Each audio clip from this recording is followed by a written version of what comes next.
Apapun yang kau perbuat, perbuatlah dengan segenap hatimu, seperti untuk Tuhan dan bukan untuk manusia.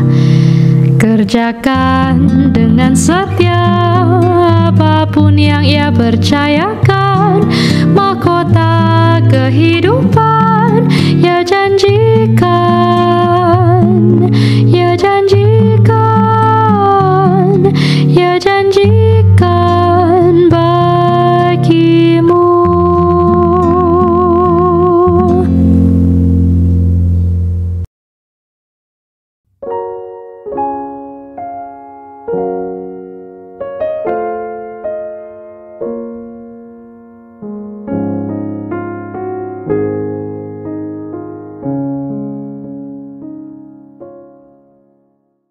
Oke, kita lanjutkan ini. Sekarang kita belajar struktur secara ontologisnya, secara keberadaan dari kehendak itu sendiri. Jadi antara motif, natur, dan kehendak di dalam batin kita. Yang pertama adalah, tadi saya jelaskan, penting. Lapisan pertama adalah motif, dorongan kekuatan niat yang besar itu. Sehingga kita kemudian melakukan kehendak bebas itu. Jadi faktor yang menggerakkan kehendak itu apa? Sehingga kita memilih melakukan ABC di situ. Jadi berasal dari mana? Berasal dari akal, afeksi, atau dorongan dosa. Nah, kalau kita orang Kristen, dorongan kekuatan firman Allah, kekuatan roh Allah, roh kebenaran, kekuatan firman. Nah, itu adalah anugerah Tuhan. Ya, yang fungsinya apa? Menjadi penyebab langsung atau proximate cause itu ya. Jadi penyebab yang membuat kita langsung melakukan itu, proximate cause dari satu tindakan itu motif. Kalau saya kemudian, kenapa kamu sekarang kok biasanya nggak pernah berdandan gitu? Kalau ini cewek biasanya, ini cewek-cewek. Terus dia tuh jatuh cinta gitu. Waktu jatuh cinta, dia mulai liatin kaca. Aku ini cantik nggak ya? Terus ngeliatin matanya. Aduh kok jelek mata saya. Akhirnya dikasih alis mata. Terus bibir saya kok kelihatan pucat ya. Ah, kepingin menarik. Dikasih bibir merah gitu. Nah, kenapa? Karena ada tindakan-tindakan yang mendorong dia, kekuatan yang mendorong dia apa? Karena ada sesuatu yang menyebabkan itu. Oh, ini saya disenangi orang. Maka saya berpenampilan baik, rambut pun mulai dulu nggak pernah disisir. Pokoknya asal jadi manusia aja gitu kan. Sekarang begitu ada yang memperhatikan, wah mulai disisir, mulai ya berani-berani ingin gimana. Waduh, karena pacarnya ngomong, itu orang Korea itu bagus-bagus ya, itu rambutnya lihat itu dicat di warna blonde gitu. Karena mendengar pacarnya, kemudian dia ingin cat rambutnya. Rambutnya apa? Cat dengan warna emas gitu. Jadi supaya kelihatan seperti orang Korea dan pacarnya semakin senang dengan dia. Nah, itu bukan dorongan hatinya, tapi karena ada yang kuat faktor-faktor di luar itu yang mendorong dia. Dan karena dia cinta, dia akhirnya mau rambutnya dicat. Dan memang kalau dia lihat dicat rambutnya kan kelihatan seperti bagus, tapi jadi aneh gitu. Muka Indonesia rambutnya blonde, ini kan aneh ya. Kalau orang Barat rambut blonde, nah cocok kan, Tuhan ciptakan ini cocok kan. Tapi kita sekarang ya gimana ya namanya samanya orang-orang di Afrika rambutnya blonde gitu kan, ya jadi lucu gitu kan, jadi boneka yang aneh-aneh gitu kan. Tapi manusia karena ada dorongan kekuatan, karena dasar yang dinamakan tanda petik cinta, rela melakukan apa saja termasuk yang aneh-aneh aja gitu ya disuruh apapun yang namanya cinta ya udahlah gitu. Nah, itu motif kekuatan yang luar biasa. Yang kedua adalah natur batin manusia. Sifat moral dasar manusia, kita tahu baik dan jahat. Kita tahu tentang nilai-nilai manusia secara sosial, kerabat, keluarga. Dan itu karena rusak dalam dosa, seringkali natur batin itu kalah, saudara. Kalah dengan apa? Dengan suara kekuatan natur dosa. Akhirnya menentukan arah kita itu menyeleweng, menyimpang. Jadi kehendak bebas kita itu akhirnya nggak bebas. Kenapa? Karena ada dasar-dasar yang sudah rusak gitu. Jadi kalau moral-moral baik ya jangan mencuri, ya mencuri. Tapi karena temannya, lah ikut aja nggak apa-apa, kamu yang jagain aja gitu. Ya kamu jangan ikut mencuri nggak apa-apa. Kami yang curi, kamu yang jagain. Kalau ada orang kamu beritahu kita, ya sama aja itu mencuri. Yang satu melakukan tindakan, yang satu kerja sama, ya pencuri juga. Kan gitu kan. Jadi mencuri kan bukan hanya ingin ambil uangnya, ya ingin bersekongkol semua itu ya termasuk mencuri itu. Ya akhirnya sifat moralnya, natur batinnya kalah dia. Padahal tahu itu nggak boleh. Rokok juga sama. Ngerokok, ngerokok gitu. Kan nggak boleh nih. Nah, kamu kan laki-laki, jantan gitu. Kalau nggak laki-laki itu, ya kamu berarti perempuan dong, banci gitu. Nggak ngerokok. Ya rokok dong, jadi laki-laki. Akhirnya karena dia malu dia ngomong banci, nggak banci, aku kok laki-laki. Ya ngerokok laki-laki. Itu lihat ini, The Strongman gitu kan, oleh sponsor rokok itu kan hebat-hebat tuh, naik jeep, wah mana berkelana, terus naik server itu, wah yang di angkasa gitu kan, terjun bebas, itu sponsor rokok semua, Jarum, Super gitu kan, hebat-hebat orang ini. Jadi kalau orang rokok itu jadinya kayak super gitu, itu kan penipuan sih.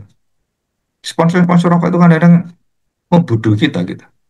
Apapun yang ditayangkan di sponsor rokok itu sebenarnya kan, rokok itu menunjukkan hebat, rokok itu menunjukkan hidup gitu kan. Padahal yang rokok itu menunjukkan apa? Kematian sebenarnya. Menuju pada kematian, bukan kehebatan-kehebatan itu. Nah, cuman diafiliasikan dengan apa? Kalau rokok itu orang-orang ini loh ngerokok, dia ini ngerokok, ya semua orang ngerokok ya.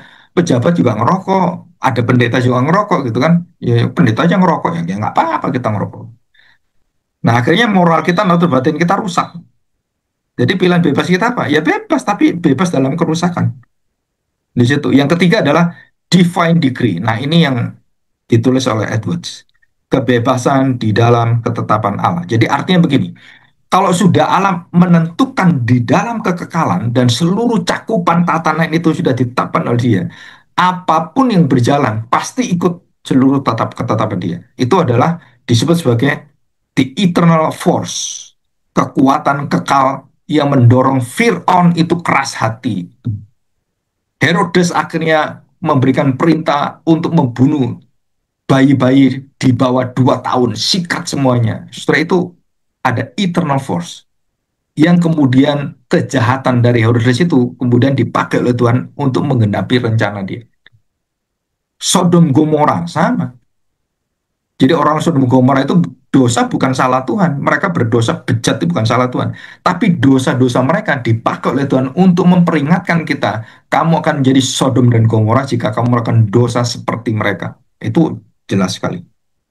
Jadi ini adalah contoh-contoh seperti Nuh, tanda Nabi Nuh. Tuhan Yesus mengatakan kan, kamu lihat tanda Nabi Nuh, itu orang-orang yang tidak pernah bertobat, yang merusak tatanan dan semuanya. Dan Tuhan mengatakan, manusia sudah busuk semuanya. Hubungan-hubungan busuknya luar biasa. Dan tidak ada yang mengenal satu sama lain. Mereka memanfaatkan dan bersenang-senang dalam seksual, bersenang-senang di dalam kenikmatan makanan, minuman. Sesudah itu zaman zaman Nabi Nuh. Dan Tuhan mengatakan, aku muak dan aku akan binasakan manusia. Dan dibinasakan semuanya. Nah, dosa mereka itu di dalam ketetapan Allah. Iya. Salah siapa? Ya salah mereka, bersalah Tuhan. Kenapa? Karena mereka bebas melakukan itu. Dan mereka tidak pernah mengatakan waktu mereka berdosa, itu salahnya Tuhan. Enggak, ya. Mereka mengingini, menyenangi itu. Mereka melakukan itu dan akibatnya mendapatkan kemurka Allah. Ya mereka tahu nggak akan nyalakan Tuhan. Kenapa kamu nggak sadarkan kami? Nggak bisa. Kebebasan dalam dosa itu tidak akan bawa pertobatan. Semakin menikmati dosa, berkanjang dalam dosa, istilah berkanjang itu bagusnya. Jadi berkanjang itu selalu ingin kembali kepada dosa dan terlibat di dalam kegelapan. Sudah itu sesuatu yang apa ya, kalau kita ngomong dosa yang mendatangkan maut, dosa yang mendatangkan kutukan. Kalau kita menikmati dosa dan tidak ingat bahwa itu adalah dosa, saudara sedang menuju dosa membawa maut. Ya, oke, divine degree ya. Jadi penentuan kekal yang mencakup seluruh tatanan sebab akibat menjadi penyebab utama dan tidak meniadakan kebebasan. Ya, ketika hendak manusia bersifat causally determined. Jadi ada determinasi. Ini penting ya. Istilah determinasi, penentuan itu adalah penentuan diri sendiri, penentuan karena kondisi preferensi, penentuan karena ada firman Tuhan. Jadi ada inspirasi dalam hidup kita. Nah, itu dinamakan determinasi. Jadi oleh siapa? Natur moralnya, oleh pengetahuannya, oleh karena motifnya, atau natur batin manusia. Sedangkan di sini karena ketetapan Allah. Artinya apa? Dari natur yang kekal, dari kondisi kekudusan Tuhan, dari terang Tuhan. Nah, Tuhan memberikan seluruh displaynya, jadi pameran gitu, dipamerkan semuanya. Dan untuk apa? Untuk menyatakan akulah yang harus engkau muliakan. Dan termasuk siapa? Termasuk iblis semua juga memuliakan Tuhan.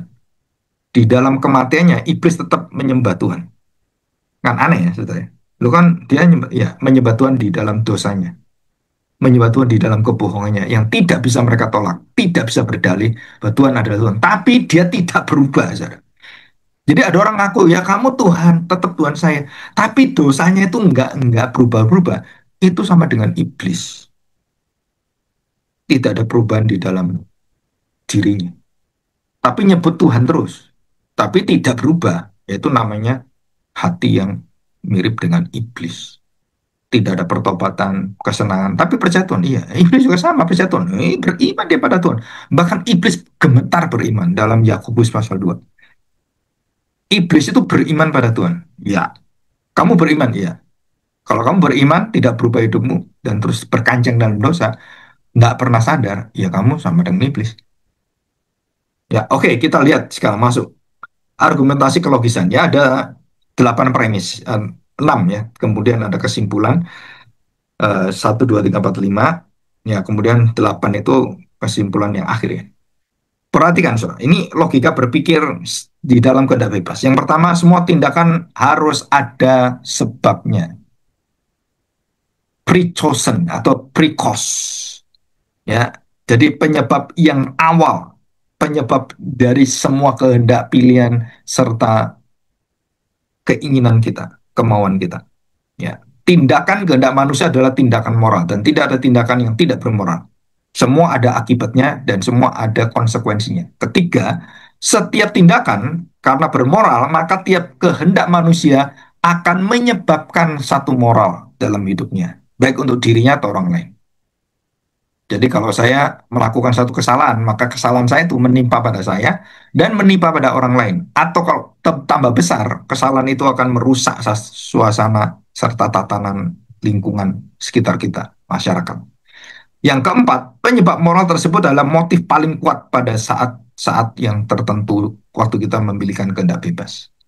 Yang kelima, motif manusia ditentukan oleh natur batinnya yang telah jatuh dalam dosa. Sedangkan orang Kristen di dalam susunan rencana ketetapan kehendak Tuhan. Dan kita percaya ini. Oke, yang keenam, ya, natur batin manusia dikendalikan dan di dalam ketetapan Allah. Yang ketujuh, maka tindakan manusia sepenuhnya yang orang-orang percaya berada dalam kedaulatan pengarahan kontrol serta kompas dari ketetapan Allah. Jadi Allah berdaulat tanpa menghapus tanggung jawab manusia. Kita tetap bertanggung jawab. Allah berdaulat, kita diberi kebebasan. Kita memilih di dalam kebenaran-kebenaran, maka kita memiliki upah di surga yang akan Tuhan berikan pada kita. Ya, kalau kita kemudian masih bersifat duniawi, berdaging gitu kan, maka waktu kita diuji, kita seperti jerami. Tapi kalau kita mempunyai nilai Kristus dalam diri kita, waktu kita diuji, maka emas itu yang akan keluar dan akan semakin diuji, dipanasi, dibakar. Saudara, emasnya akan muncul. Sedangkan jerami itu habis. Jadi semua pekerjaan kita, pelayanan kita yang tidak memuliakan Tuhan, itu dihabisi Tuhan. Dibakar oleh Tuhan. Ya, itu satu tulisan dari Rasul Paulus dalam suratannya mengatakan hal demikian. Dan kemudian apa yang harus kita pikirkan sekarang kesimpulannya? Maka tindakan manusia sepenuhnya berada dalam kedaulatan Allah dan tidak menghapus tanggung jawab manusia. Karena manusia bertindak sesuai dengan kehendaknya sendiri. Jadi kehendak sendiri bertanggung jawab dan moralitas itu, responsibilitas itu berada pada manusia dan itu sesuai dengan seluruh kehendak Allah dan ketetapan Allah. Termasuk di dalam dosa dan seluruhnya dalam ketetapan Allah. Allah yang mengatur semuanya. Karena dia adalah Allah. Ya. Yang kedelapan, misteri keagungan, pengaturan, pengendalian, dan pengarahan Allah itu sesuai dengan kemahatauannya. Jadi kalau ditanya, bagaimana Allah bisa gitu kan, kita nggak ngerti. Orang berdosa, tapi Tuhan pakai dosa itu untuk menggenapi rencana kudusnya. Gimana itu? Saya nggak ngerti kenapa itu Adam dan Hawa kemudian mengalami ujian cobaan dan iblis bisa masuk ke Taman Eden. Kan itu taman itu kan kudus. Kenapa dia bisa masuk? Bukan iblis yang masuk. Kamu salah. Yang masuk itu ular. Dan iblis memakai ular itu. Ikut dalam ular itu, binatang itu. Dan kemudian dengan rohnya itu, dia mencobai Adam dan Hawa. Jadi iblis itu saya tanya, bisa berbicara nggak? Ular itu bisa bicara? Bisa. Kenapa ular bisa bicara? Karena roh iblis di belakangnya dan membuat ular itu berbicara. Wah, Pak, berarti binatang pun bisa bicara kalau iblis masuk. Iya, bisa, bisa. Bukan hanya iblis, Tuhan juga bisa. Kalau Debiliam itu bisa ngomong, betul kan? Jadi saudara jangan berpikir ini adalah satu transformasi gitu ya. Jadi ular bisa ngomong ke manusia. Di mana ular ngomong nggak punya suara, nggak punya ini apa tenggorokan yang bisa kayak suara manusia? Kok bisa? Saudara iblis yang memungkinkan binatang berbicara dengan manusia. Jadi kalau ada di daerah-daerah, saudara kemudian dia kemudian bertemu dengan bentuk-bentuk medium gitu ya, atau mediator, baik itu binatang atau apapun, kemudian dia bisa berkomunikasi, saudara, itu yang berkomunikasi bukan binatangnya, bukan bendanya, itu roh iblisnya, seperti santet gitu kan, terus kemudian guna-guna dan semuanya, jimat-jimat itu. Kita harus hati-hati. Jadi itu bisa, bisa, karena Alkitab mencatat itu bisa. Tapi tidak semua orang bisa melakukan itu atau roh jahat melakukan. Enggak. Tapi ada tertulis dalam Alkitab, iya. Dan kita harus hati-hati ya. Saya pernah ngajar tentang malaikat dan dunia roh kegelapan ya. Tapi ini udah lama. Dulu saya ngajar tentang eksorsisme dan semuanya. Ya. Oke, jadi kita belajar ini. Kita masuk sekarang konsep dualitas kebebasan atau dual concept of liberty. Kebebasan itu liberty ya. Liberty. Nah, dibedakan dengan dua hal. Natural liberty artinya kebebasan untuk bertindak tanpa paksaan eksternal bergantung pada dia. Bebas dalam diri dia. Walaupun diri dia pun sudah dijelaskan. Ada motifnya, ada natur batinnya, ada preferensinya, ada sebab yang menyebabkan dia memilih. Itu internal, enggak, bukan karena dari luar. Tapi dari dia, walaupun dipengaruhi dengan banyak, tapi tetap dari dia. Itu namanya natural liberty. Natural liberty. Dan yang kedua adalah, saudara perhatikan, natural liberty ini dimiliki manusia dan jangan lupa, sekali lagi, Alkitab mengatakan, natural liberty pun kena dampak dosa. Nah, sedangkan filsafat hanya melihat secara natural, netral, dan eksternal ini itu ada, tetapi mereka tidak mengakui dampak dosanya. Nah, di sini kelemahan filsafat bahasa adalah tidak menerima adanya kekuatan dosa yang merusak dari bahasa dan pemikiran bahasa itu. Yang kedua adalah moral liberty, kebebasan yang menghendaki hal yang benar, termasuk yang salah. Dan kebebasan melakukan kebenaran yang berkenan pada Tuhan. Dan yang berkenan pada Tuhan ini hanya dimiliki oleh orang yang telah dilahirkan baru oleh Roh Kudus. Jadi Roh Kudus memberikan, menghidupkan holy motive, motive of holiness. Jadi kekudusan Allah dalam diri kita itu yang terus membakar kita dan kita melakukan sesuatu yang menunjukkan kepada cerminan kepada kehendak Tuhan, kekudusan Tuhan, kasih Tuhan, kesabaran Tuhan, pengampunan Tuhan. Dan ini hanya dimiliki orang percaya, disebut sebagai lahir baru, regeneration, ya, kelahiran baru, dilahirkan kembali, gitu ya. Nah, dikatakan oleh di sini oleh Edwards begini, the will is always as the greatest apparent good is. Jadi kalau orang-orang percaya itu selalu menunjukkan kebaikan yang tertinggi yang dia akan lakukan. Jadi bukan dalam natur dosanya, tapi dia akan menerima kekuatan yang dari Tuhan. Jadi kehendak manusia selalu searah dengan apa yang tampak sebagai kebaikan terbesar baginya. Jadi harusnya manusia yang normal pun melakukan untuk kebesaran tindakan-tindakan moral. Ya, ini contohnya. Ya, seorang ibu dikatakan bodoh secara moral, bisa juga. Waktu dia berkorban diri demi menolong anaknya. Ia bisa memilih yang baik-baik dirinya demi ya yang baik-baik dirinya. Ya nggak usah nolong anak saya, biarin aja. Ya, daripada saya mati, ya Namanya ada ikatan tali kasih seorang ibu yang memelihara anaknya, menjaga anaknya, dan itu adalah darah dagingnya, maka dikatakan bahwa anak itu mendapatkan pengorbanan dari ibunya. Ia rela dari free will-nya, dia takut mati, dia takut ditabrak. Semua orang nggak ada yang takut nggak ditabrak, semua takut ditabrak kan. Waduh, ada mobil. Nah, waktu dia lihat anaknya mau menyelamatkan anaknya, dia nggak peduli dia mau ditabrak, dia mau menyelamatkan anaknya dengan tujuannya kalau bisa nggak ketabrak. Tapi akibatnya dia ketabrak dan kemudian sampai mati.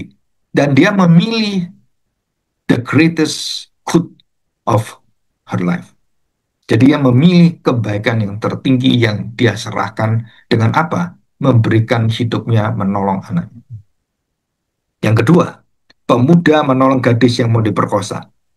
Biasanya kalau ada gadis yang kemudian ramai-ramai gitu ya diganggu-ganggu terus mau diperkosa gitu kan. Anak-anak pemuda sekarang ngapain saya ngurusin gitu?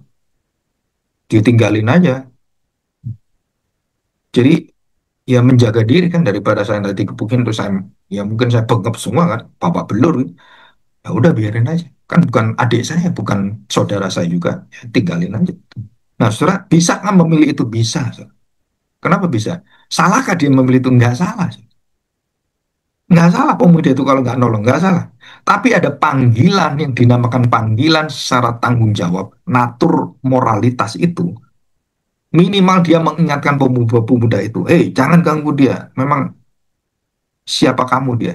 Dan waktu berteriak-teriak minta tolong ya berarti kan memang harus ditolong gitu. Nah, di situ pemuda ini kemudian menolong korban dan gadis kenal itu. Kemudian apa yang terjadi? Pemuda itu melakukan pengorbanan.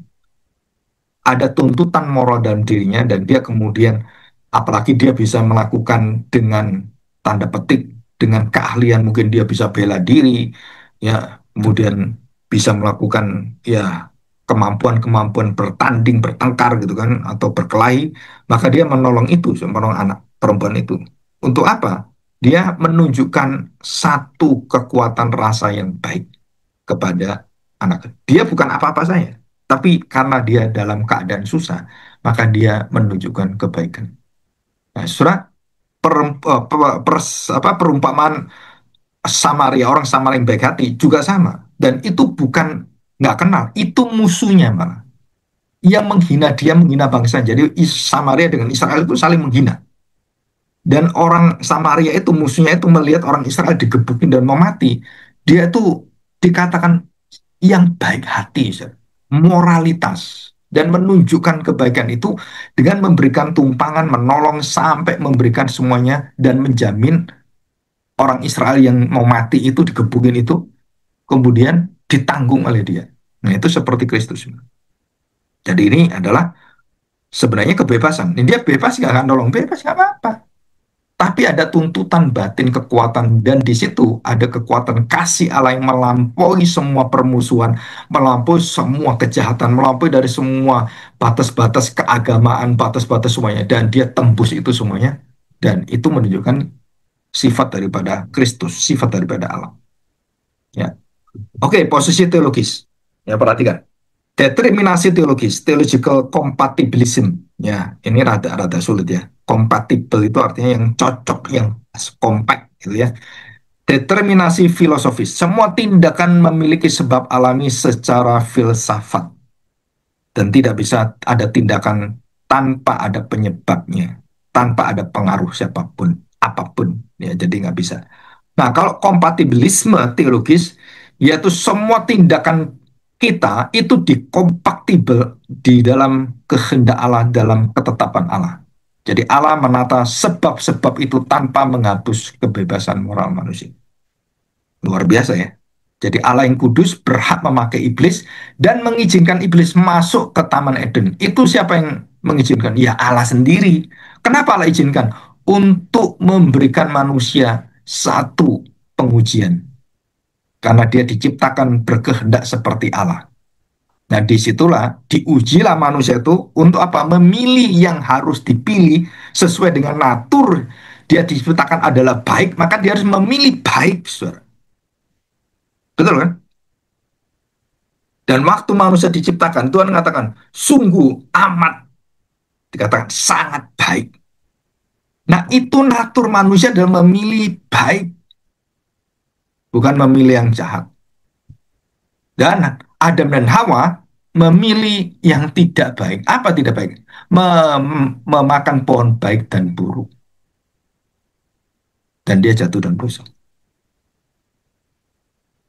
Jadi Allah sudah memberikan natur baik, terus manusia memilih yang tidak baik. Jatuh dalam dosa.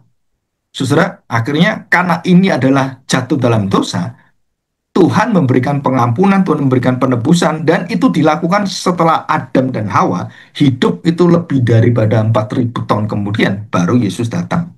Sekarang sudah 6.000 lebih.